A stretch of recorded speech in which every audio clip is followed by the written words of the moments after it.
And we're back. In Barr's prepared statement that he read this morning, it was released last night. I took a look at it and just started to feel nauseous. So I said to hell with it and watched an old movie on Turner Classic Movies. But in that prepared statement, which he didn't fully read aloud, but Barr said, quote, "We should all be able to agree that there is no place in this country for armed mobs that seek to establish autonomous zones beyond government control or tear down statues and monuments that law-abiding communities chose to erect or to destroy the property and livelihoods of innocent business owners." Oh, yeah. Okay, William. You nasty, nasty toad frog, you. I swear to God. Tear down statues and monuments that law-abiding communities chose to erect? Statues of traitors to the United States who are responsible for 700,000 Americans dying horrible deaths in the middle of the 19th century? Law-abiding communities chose to erect? Are you crazy? Is this what happens when a human being morphs into a toad frog? They get a reptilian brain? I guess so. So there he sat. Barr's comments, obviously, were the latest attempt by the Trump gang to shift the attention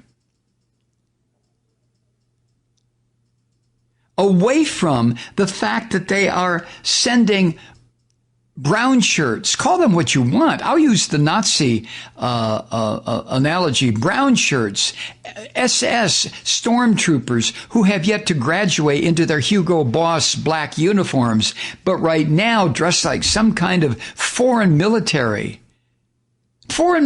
troops going into Portland, Oregon, to bust people, to beat people up. Have you seen the videos of the moms who were attacked? Moms standing there in their skirts and blouses with a helmet on and trying to protest in favor of justice and law and legality and honor, and being attacked by these foreign troops who then beat them, straddle them. This is, I almost use the F word again. This is unbelievable. Nah, it's very believable. So Barr was trying to shift the focus from that kind of militaristic, fascistic violence against people to what a few vandals have done to a federal building in Portland. Oh, my goodness.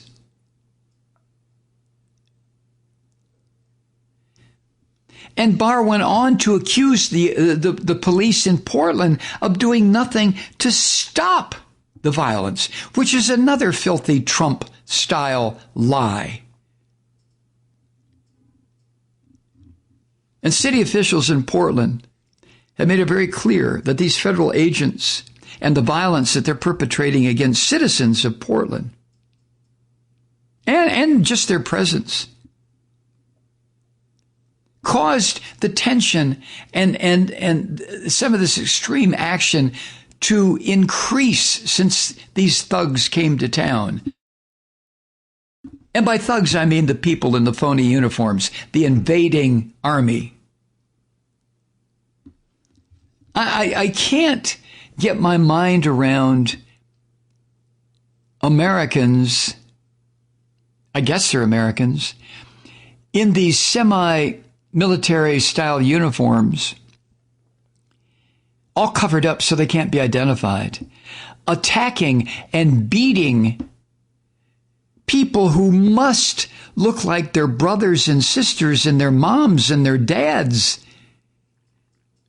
I remember the protesters in Tiananmen Square back in the late, what was it, 89? When tens of thousands of Chinese students made a bid for real freedom in that country. Remember, they built the Tiananmen Square version of the U.S. Statue of Liberty. Do you remember that?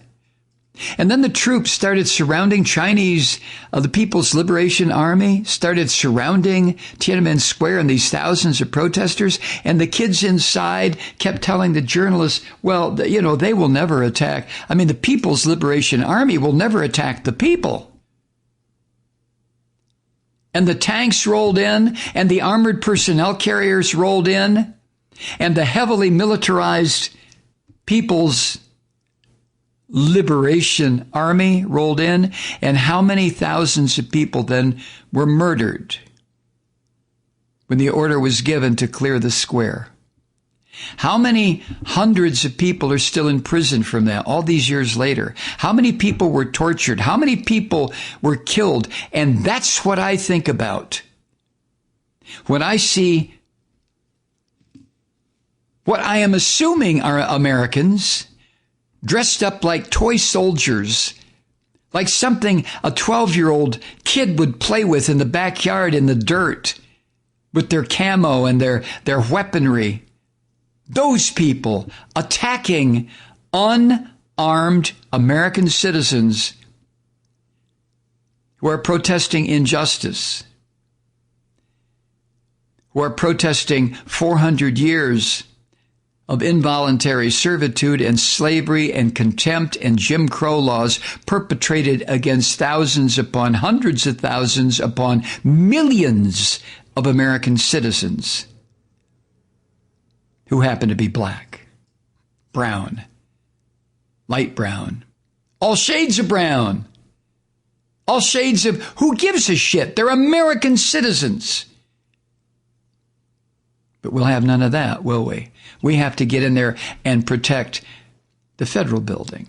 Now, the fact that we are chasing people 2 or 3 blocks away and clubbing them into submission and then arresting them with no charges, we're not even telling them they're being arrested.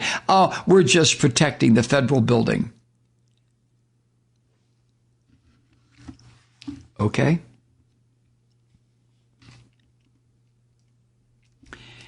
Barr also is responsible. It now turns out that he had a primary role in using federal agents to violently clear the protesters from Lafayette Square near the White House last month before that filthy, dirty, orange ape waddled out of the White House and across Lafayette Square to hold up his Bible like he was holding a goddamn Sears catalog. He didn't have any idea what he was holding. Standing there with that look on his face like a shit-eating dog in front of a church.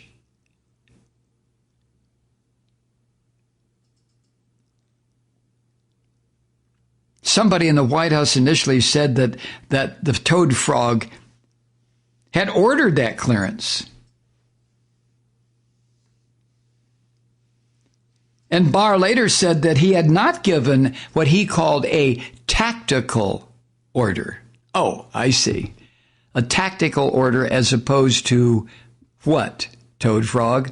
A general order? A strategic order?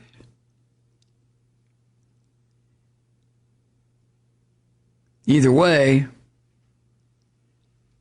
most America-loving people were shocked over his presence that night, that late afternoon.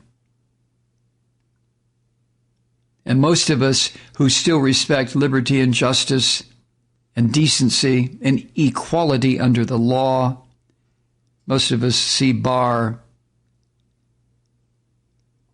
as a stumbling block to overhauling policing policy, the kind of overhauling that enjoys the wide public support, what the orange ape is calling on his reelection commercials. Joe Biden wants to defund the police, wants to remove the police, and then all the old ladies who are just home knitting are going to hear a noise at their door and somebody's breaking in, and they pick up the phone and they call 911, and 911 comes on with a recording that says, "I'm sorry, Joe Biden has defunded all the police. You're on your own, lady. Leave a message. We might get to you within 5 days." And then the thug comes through the door, right? And the poor little old lady jumps up, well, sort of jumps up out of her easy chair and tries to move away. And then,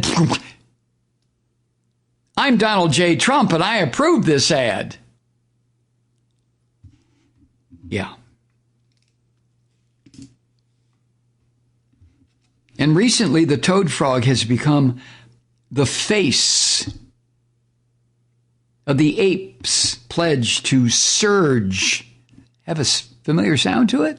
Surge federal agents into Democratic-led cities like Chicago and Kansas City. Where else? Portland, of course. Where the ape says violence has increased.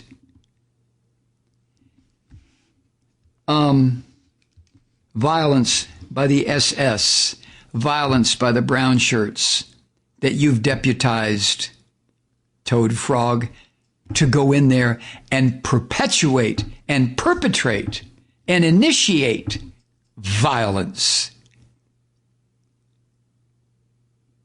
This is so Hitlerian, it would be parody if it weren't so horrific.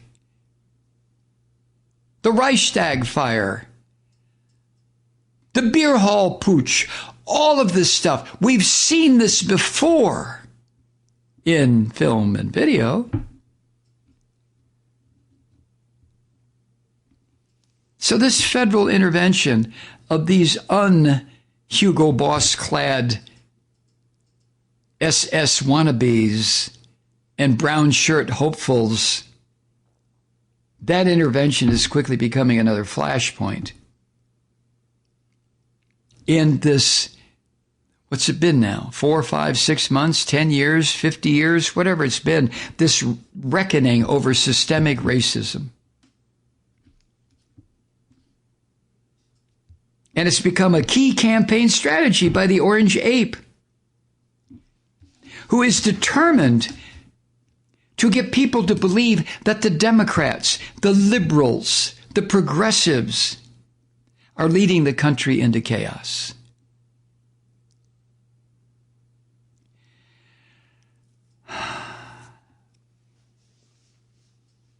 Apparently, Trump and his thugs just, I hate this phrase, but they just don't get it.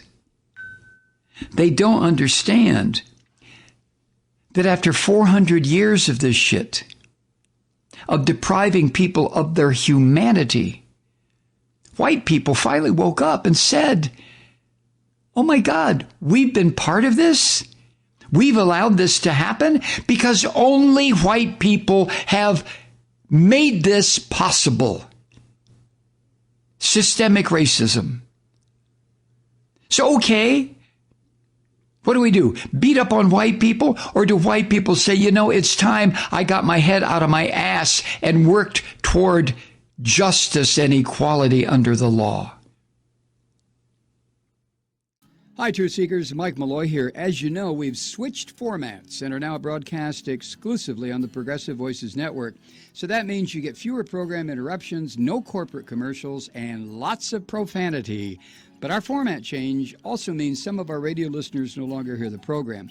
It's been a while since I mentioned our podcasts, so you may have forgotten that there is a way to listen to this program anytime you need a good dose of screaming.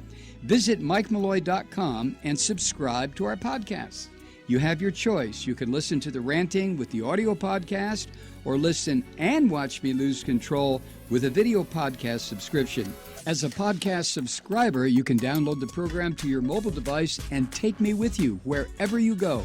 And if you have a friend who needs a dose of truth-seeking, you can give a gift subscription as well. That's MikeMalloy.com, and never miss a minute of the uncensored fun and frivolity.